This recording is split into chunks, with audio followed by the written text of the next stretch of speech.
Hey everyone, welcome to part 2 of the Putting It All Together video series. This is the second part of a video where we are going to use all of our skills from all previous videos and put them together to design a website from a comp or comprehensive layout. This is a very rough comp, like I told you before. The only thing it does is it gives us a rough idea of what things are going to look like. In a more detailed comp, like I've said before, you're going to get measurements in there, you're going to get specific colors in there, you're going to get all the text in there. It's going to be a lot more fleshed out. But all I wanted to do was just give you the idea of what it'd be like working from a comp.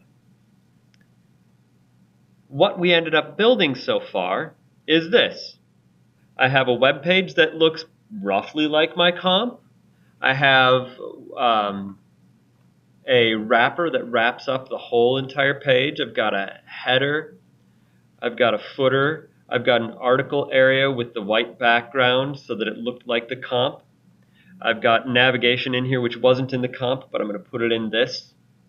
And what we're going to focus on in this video is getting the text to do what we want the text to do, and then finishing up all the finishing touches to make this look just like the comp. All right. Let's get going. First thing that I want to do is address the text in the header. It looks nothing like the comp. In the comp, it's the light tan color. And in the comp, I have a serif font for the H1 and a sans serif font for the H2. I'm going to use Google Fonts to do this because there are some Google Fonts that I really like.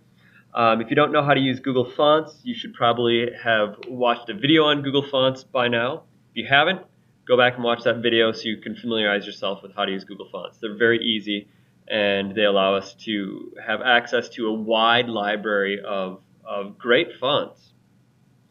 So I've gone to Google Fonts, and I've picked out two fonts that I like. I'm going to use Laura and Roboto. I think they pair nicely, and I think they do a good job of illustrating what I want to illustrate in this design. So I'll copy the import statement, and I'm just going to paste it up in the top of my CSS. Once I paste that import statement at the top of my CSS, I can use Laura and Roboto anywhere I want. Great. Now I need to set the color for the fonts in the header and the footer and the nav. Well, I'm not going to set the nav in this video, but we'll set header and footer. The header and footer color are going to be that light tan, like I said before. If I look at that tan, the color is going to be DAC 792. I'm already using that in my design, so I can refer back to that elsewhere. But I'm going to go color, DAC 792. And when I set color on header, footer, and nav, what it's going to do is all children of header, footer, and nav that aren't links are going to get that color. In other words, H1s, H2s, paragraphs, anything that exists inside of header, footer, and nav, they will get that font color as well. There you go. So I changed the font color there. Now, if we want to get it to look like the comp, I needed to have sans serif for the H1, or pardon me, serif for the H1 and sans serif for the H2. So I'm going to go and use my serif font, which is Laura, and my sans serif, which is Roboto. I'm going to make two new selectors, two new style rules. Header, H1. So I'm selecting the H1 that exists in the header. We've seen this before. We've seen this descendant selection in a previous video. We saw it when you were trying to make an outline, when you're selecting all ULs or all LIs that exist within an OL, which exists within another OL. What this is saying is that all H1s that exist within header will be selected. Now, I've said before, this is not the ideal way of doing this. In the future, we're going to work with class selectors. I just don't want to get into that yet. In a future video, we'll talk about class selectors. But this is one way of doing it right now. I'm going to do header, H2. So what I'm doing is selecting the H1s that exist in header and the H2s that exist in header, and I'm going to set their font families. Font family, and I said that the H1 was going to be my serif font, and my H2 is going to be my sans serif. So font family on this is going to be Laura.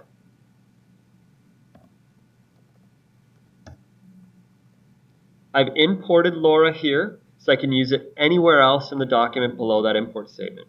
And now my sans serif, or my H2 is going to be font family Roboto. Save it. Look at it in the browser. And there we go. I've got my Laura here and my Roboto here. Now I think that those fonts are a little bit fat and chunky, a little bit too thick. So I want to narrow the font width on them, the font weight. So there are a couple ways I could do that. I could go into this and do font weight and do lighter. Go here, font weight, go lighter, save it, check it in the browser, and it made them both a little bit lighter weight font. They're not as thick and as chunky as they were before. Okay, lighter, font weight lighter. Now, if we look at our comp, I've got the H2 shoved over a little bit and squished up right underneath that. This is going to require some work with margins. So I'm going to set the margins on these. I'm going to set margin. I'm going to zero them out first and just see what that looks like. Margin 0. Save it. So H1 and H2 get margin of 0. And it'll scrunch them up together a little bit. See, it gives them, makes them a little bit more crunched up. But this isn't quite crunched up enough. I want my H2 to be right underneath my H1. Okay, you'll notice that they're almost touching here. A little less space than I've got. So I can use negative margins on this. I'm going to try this. I'm going to go -6 pixels, and then 0, 0, 0. So top is -6, right is 0, bottom is 0, left is 0. Save it. See if it's scrunched up the way I want it to. That's pretty darn close. That's really close. I might go all the way up to -7, -8. Yeah, I'll try -8. See what it looks like. And that looks pretty good. That's really close. It gives us nice proximity between the two of them. And they kind of now read as one thing. All right. The next thing I need to do is shift my H2 over to the right. And that can be done with a bigger margin on the left. You'll see that margins can push things around for us. So I'll go, this is my top, right, bottom, left. If I add a bigger margin on the left, say something like 20 pixels, you'll see that that left side margin will push that text over by 20 pixels. If I look at my comp, A is kind of right underneath R and U. I'm pretty close here, but I need to shove it over a little bit more. So I might go to 50 pixels. Save it. Refresh it. And that's too far. So I'll find a happy medium. I'm going to go 40. Pretty darn close. Maybe it's 35.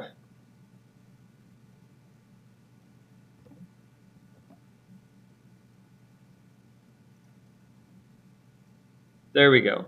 If I were to be really precise about it, what I could do is go over to my comp and measure it out. And it looks like it's 25 pixels.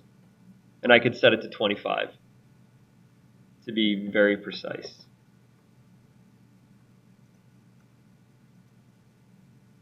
There we go. All right, so I've got my header text set up. I've got my Laura and my Roboto. They're scrunched up together. The H2 is pushed over to the left a little bit. But now, my nav is huge on that space, white space on the top and bottom of it.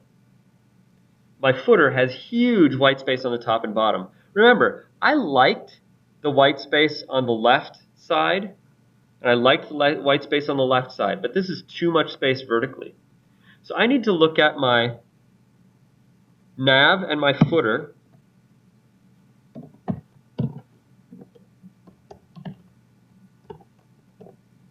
Make sure that I don't already have those selected. Nope, I don't. So these are my style rules for nav and footer. And I'm going to address the padding on those. I'm going to first zero it out and see what it looks like. Padding 0. Padding 0. I know this isn't what I want. See, that's way too small. Way too small, and it crunches up. Remember, I wanted this shifted over to the right by a little bit. So let's try this. We know that shift over to the right is this 10.41%, so I'm going to copy this. Padding top of 0, padding left, the same, padding bottom. I'm going to try 20 pixels. Then padding right, that same value. Save it, and let's check out the nav and see how it looks. There we go, so that's shifted over a little bit. Now that I've got 0 padding on the top, 0 padding on the top, it crunches this up nicely against the header. We've got that space on the right side, and we've got a little bit of white space in between the bottom of the footer and the start of my article area, my content area of the blog. Now let's get the footer sorted out. I know that I'm going to use most of the same stuff here. I'm going to have the 10%. I want 20 pixels on the bottom. I want that 10% on the right side as well. So I'm going to paste this in. 0 on top, 10 and some change on the right, 20 on the bottom, 10 and some change on the left. Save it. Look at it in the browser. Okay, the bottom looks great. The left looks great. The top, too scrunched up. So I might go 20 pixels on the top as well. Let's see what that looks like.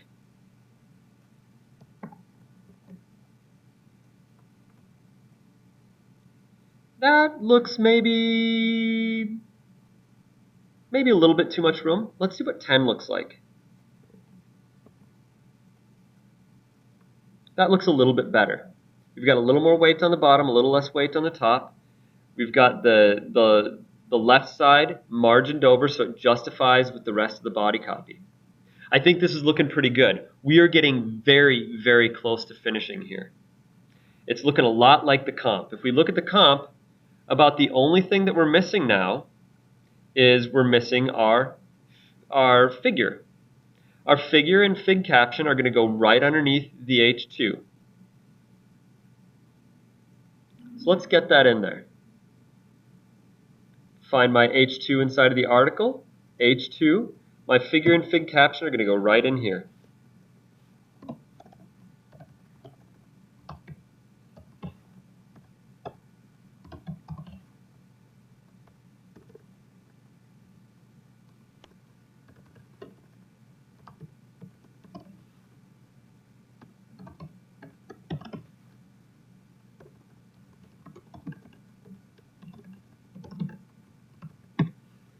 This is a caption about bread. And then I need to get an image in there.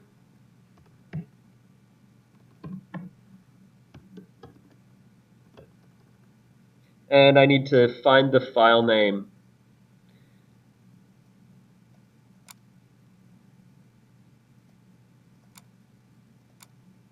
And the file was called bread2.jpg.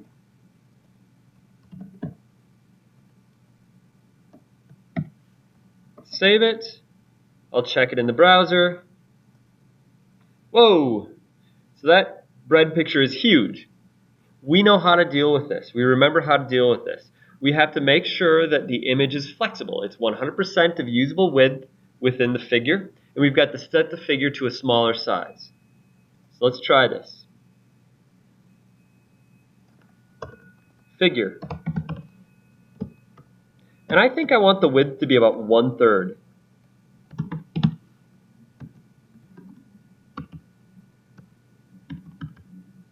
(33.3333%). Save it, and we're not going to really see any difference here. The image doesn't shrink down. So we've got to set the width of the image that exists inside of figure. So figure, img, width, 100%. When we set the width of something to 100%, it'll take up 100% of usable space of its container. We've talked about this before. So this is going to take up 100% usable space in the figure. So this will shrink the image down to be a nice size, about 33% the width of the container. Now, it's not centered. We wanted to have it centered. In order to center it, remember how we do this? We set the margins to auto. Once we have that, it'll push it right to the center. Now, let's look at the comp a little bit. I've got a little bit more white space above and below, and I've got some borders on there, a single border and a double border. So on the figure, maybe I'm going to go with margins on top and bottom of about 25 pixels, and then set my borders. Border dash top. 2px, solid, and then I need my dark brown. And that was the body copy, was that color. Let's see, where is that? Oh, I don't have that set. So I'm going to find that color.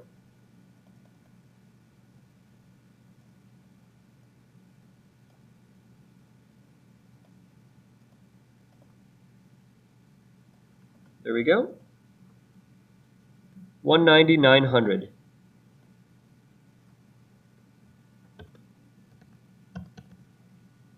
Save it, and then border bottom is going to be basically the same.